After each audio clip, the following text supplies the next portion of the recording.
마가복음 6장 45절에서부터 52절까지 말씀. 예수께서 즉시 제자들을 재촉하사 자기가 무리를 보내는 동안에 배 타고 앞서 건너편 벳사다로 가게 하시고 무리를 작별하신 후에 기도하러 산으로 가시니라. 저물매 배는 바다 가운데 있고 예수께서는 홀로 무태에 계시다가 바람이 거스름으로 제자들이 힘겹게 노젓는 것을 보시고 밤 사경쯤에 바다 위로 걸어서 그들에게 오사 지나가려고 하시매 제자들이 그가 바다 위로 걸어오심을 보고 유령인가 하여 소리 지르니 그들이 다 예수를 보고 놀람이라. 이에 예수께서 곧 그들에게 말씀하여 이르시되 안심하라, 내니 두려워하지 말라 하시고 배에 올라 그들에게 가시니 바람이 그치는지라. 제자들이 마음에 심히 놀라니 이는 그들이 그 떡 대신 일을 깨닫지 못하고 도리어 그 마음이 둔하여 졌음이러라. 아멘. 오늘 본문 바로 앞에 오병이어의 기적 사건이 나오죠. 5천 명이나 되는 많은 사람들이 먹고 그리고 그 부스러기가 12강줄이가 됐다라고 하는 그런 기적 이야기죠. 마치 출애굽기에서 만나와 메추라기를 먹듯이, 그죠? 허허 벌판에서 모세가 이끄는 이스라엘 민족이 하나님이 주시는 하늘로부터 내리는 만나와 메추라기. 오늘 예수 그리스도께서도 오병이어를 통해서 놀라운 기적을 주님을 따라 나왔던 산 위에 있는 많은 사람들에게 베푸셨다라고 하는 내용입니다. 그리고 난 다음에 곧바로 이제 45절부터 이제 이야기가 다시 계속되고 있습니다. 예수님께서 무리를 다 보내시고 건너편 벳세다로 가도록 그렇게 말씀하시죠. 그래서 제자들이 이제 배를 타고 갈릴리 호수를 지나서 예수님이 말씀하신 벳세다까지 이제 가는 그 과정 속에서의 이야기입니다. 오늘 성경 말씀을 통해서 보면 여러 가지 서로 다른 이야기들이 이제 나오고 있습니다. 하나는 뭐냐면 예수님께서는 기도하러 산으로 가셨다라고 하는 거죠. 예수님과 제자들이 예수님의 말씀을 쫓는다고는 했지만은 그러나 사실은 예수님과 멀어지고 있죠. 예수님은 기도하러 산으로 올라가시는 거예요. 기도하러 산으로 올라가셨다. 하나님의 은혜를 받고 사랑과 그 충만하심을 경험하고 난 다음에 갈릴리 호수를 건너서 벳세다로 배를 타고 건너가는 사람들도 많이 있어요. 그러나 예수님은 이런 기적 사건 이후에 기도하러 산으로 올라가셨다. 나는 기적의 주인공이다. 이렇게 자기를 내세우지 않고, 그죠? 많은 사람들을 다 예수님은 떠나보냈어요.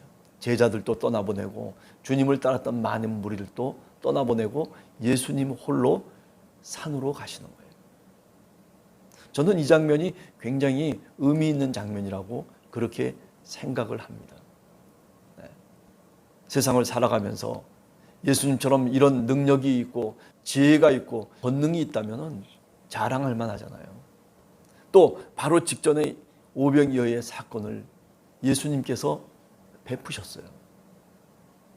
많은 무리들이 따라오면 어깨도 좀 으쓱대고 이쪽 저쪽을 뒤돌아보면서 그러면서 많은 무리들이 예수님을 임금 삼으려 하고 예수님을 권위 있는 그런 선지자로 보려고 할 때 그때 거기에 편승해서 그렇지, 너희들이 생각하는 바로 나야, 이렇게 얘기할 수도 있고 이렇게 생각할 수도 있는데, 그런데 제자들도 벳세다로 건너가라고 배를 타고 보내버렸어요.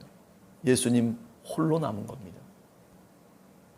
저는 가끔 이런 생각을 해요. 신앙이라고 하는 것은 이렇게 홀로 남는 경험이 중요해요. 홀로 남는 경험. 하나님 앞에, 주님 앞에, 주님의 이름 앞에 내가 홀로 서 있는 거예요.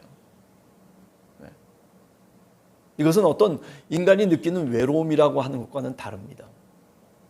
고독이라고 하는 것과는 달라요. 뭐 고독을 즐기고 고독해야지만이 인간이 어떤 실존적인 어떤 철학적 생각들이 난다. 뭐 이런 얘기들도 얘기할 수 있겠지만은 그러나 그것과는 다른 거죠. 예수 그리스도께서 홀로 산으로 가셨다라고 하는 것은 바로 기도하러 가신 거죠. 누구를 만나기 위해서입니까? 하나님 당신의 아버지를 만나기 위해서요.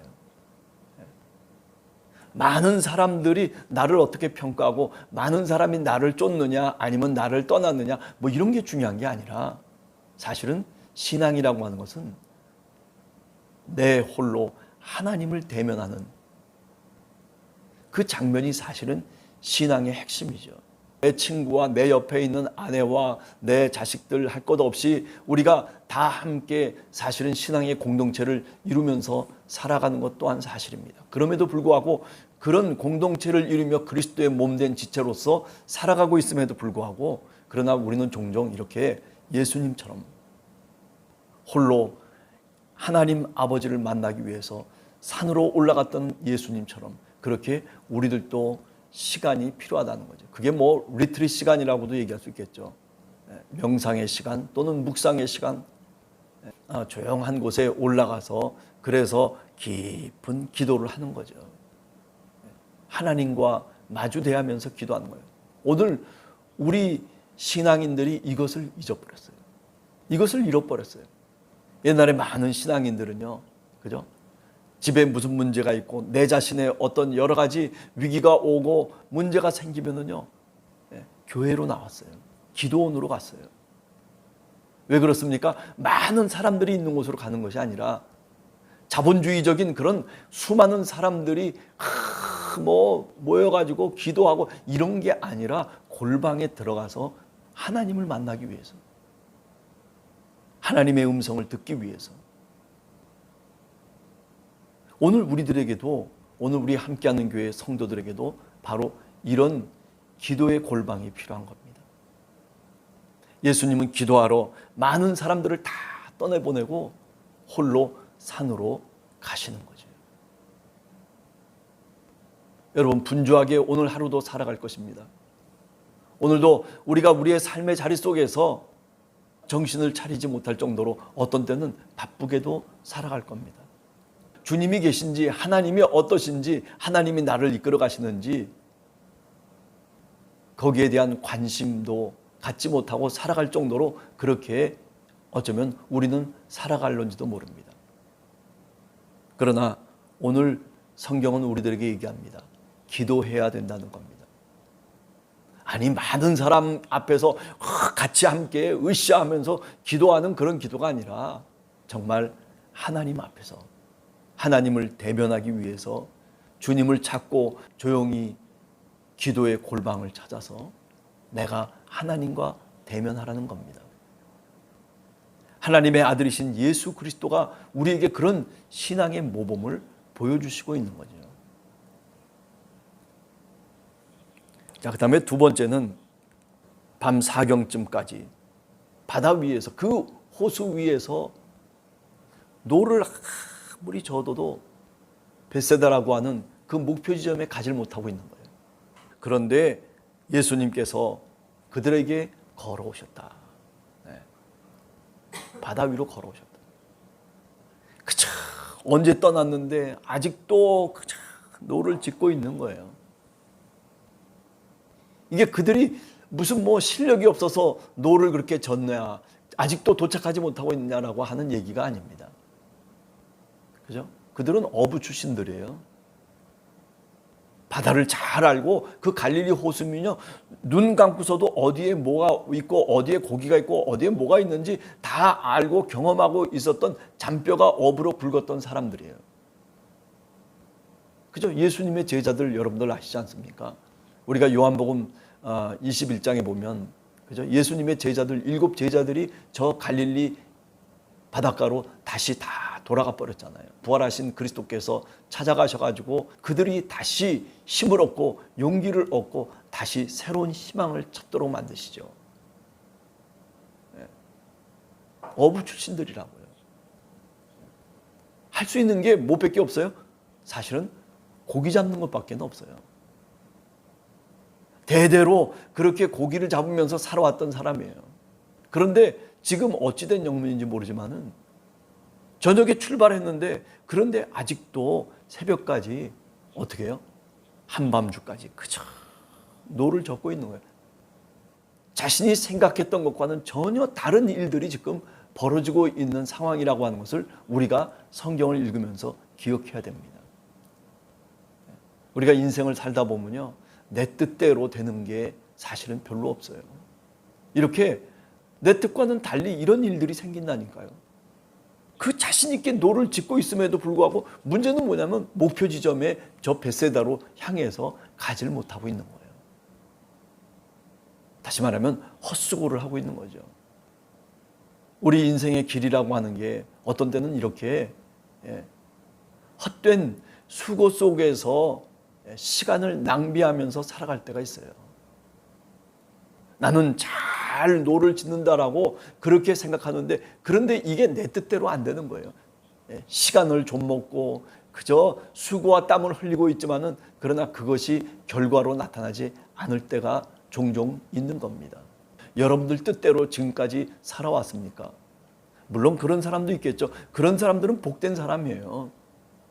그런 사람은 정말 하나님께 은혜를 받은 사람이에요. 그러나 우리는 생각해 보면 우리 뜻대로 여기까지 온 게 아니에요. 어떤 때는 뒤틀어져 가지고 그래가지고 사실 가슴이 깨지는 그런 아픔을 경험하면서 여기까지 왔어요. 내가 원치 않는 시간과 장소 속에서 얼마나 힘들게 사실은 노를 졌습니까? 인생의 노를 우리가 얼마나 졌습니까? 우리가 그것을 기억할 줄 알아야 돼요. 오늘 성경을 읽으면서 우리가 그저 읽지 말고 그것을 기억하면서 우리가 읽어야 돼요. 밤 사경까지 노를 짓고 있는 이 제자들, 전문가가 아니라서 아닙니다. 지혜가 없고 경험이 없어서가 아닙니다. 우리 인생이라고 하는 게 이렇게 어떤 때는 이런 경우를 당하게 된다라고 하는 것을 우리들에게 성경은 말씀하고 있는 거예요. 바람이 거스므로 제자들이 힘겹게 노를 젓고 있었다라고 하는 거죠. 이 어려움을 풀어가는 방법이 뭡니까? 내가 주님을 찾아서가 아니고 내가 무슨 노를 잘 지어서 그래가지고 결국에는 도달했다라고 하는 게 아니라 오늘 성경의 말씀을 통해서 보면 주님이 찾아오셔야 돼요. 주님이 내게 가까이 와도 내가 그 주님이 누구인지를 모른다니까요. 지금 뭐라고 그래요? 유령인 줄 알아요. 깜짝 놀래가지고 주님이 찾아오시고 있음에도 불구하고 주님이 누구인지조차도 사실은 우리가 제대로 파악할 수 없는 그런 영적인 뭐라고 그럴까요? 분별력이 없는 영적인 눈을 갖지 못한 우리들이에요. 우리가 눈을 떠야 돼요. 저 멀리서 주님께서 걸어오시고 있는 그 장면을 보면서 그게 내 경험 속에서 보면 유령이죠. 도대체 사람이 어떻게 물 위로 걸어올 수가 있어요? 불가능한 얘기죠. 그런데도 불구하고 예수님께서 그들에게 이런 엄청난 신앙의 경험을 보여주시고 계시는 거예요. 찾아오시는 주님. 우리가 예수 그리스도를 믿게 된 것은, 우리가 하나님의 자녀가 된 것은요, 우리가 뭘 하나님께 붙잡고 눈물로 강구했기 때문이 아니에요. 주님이 그냥 은혜로 찾아오신 거예요. 생각해 보면 내가 이런저런 삶 속에서 주님이 나를 찾아주신 거예요. 똑같은 환경 속에서도 저 사람은 교회에 나오지 않는 사람이 있다니까요. 그저 혼자서 그냥 애태우고 그리고 가슴을 치면서 통곡하고 있는 사람도 사실은 있어요. 그러나 우리는 그렇게 똑같은 환경 속에서 우리는 주님을 찾아 나와서 눈물을 흘리는 거예요. 기도를 하는 거예요. 주님께서 제자들에게 말씀하십니다. 나다, 나다.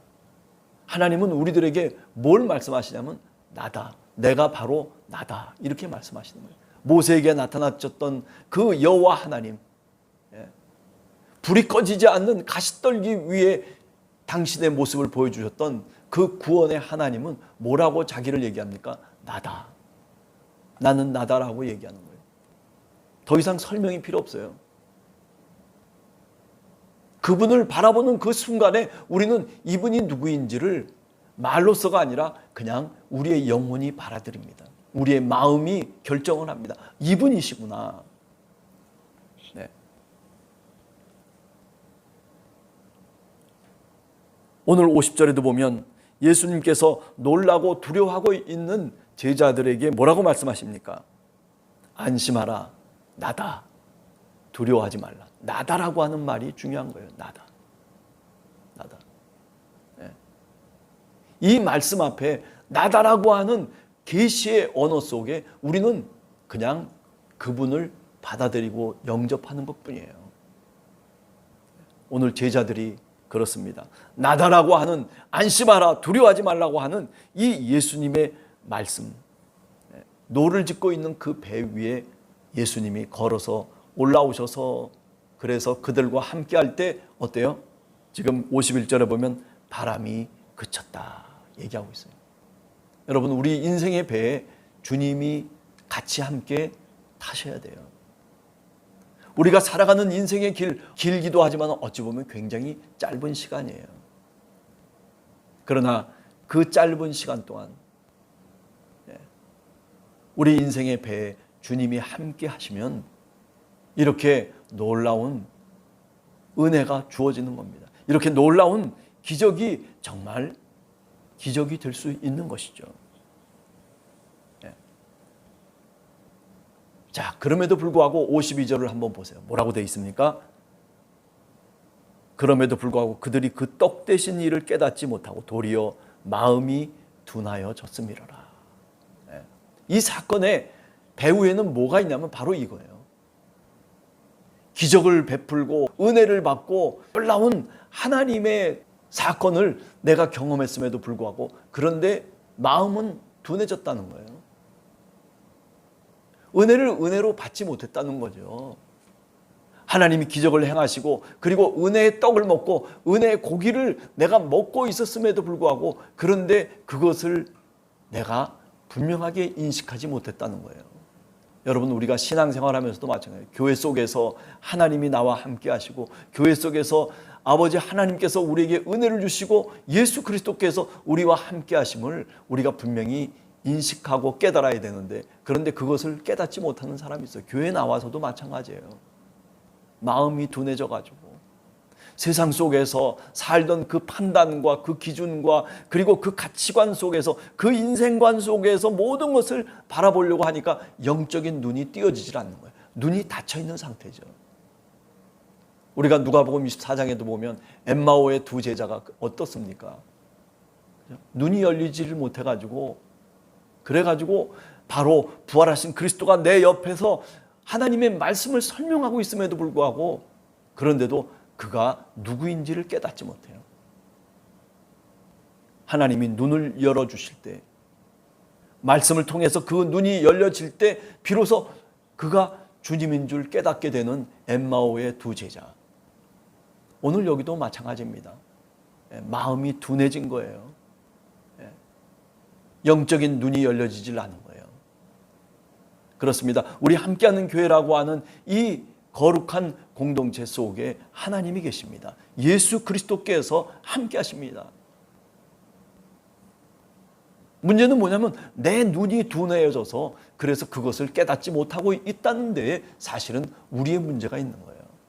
멤버들의 교회 속에만 하나님이 있습니까? 아니에요. 거기보다도 여기 우리 함께하는 교회 위에 하나님이 함께 하시는 거예요. 자, 오늘 성경 말씀을 읽으면서 여러 가지 몇 가지 이야기들을 한번 생각해 봤습니다. 오늘 하루도 주님과 함께 동행하며 주님이 여러분들의 인생의 배 위에 같이 함께 동행하는 그런 은혜가 여러분들에게 있게 되기를 간절히 소원합니다. 같이 기도하겠습니다.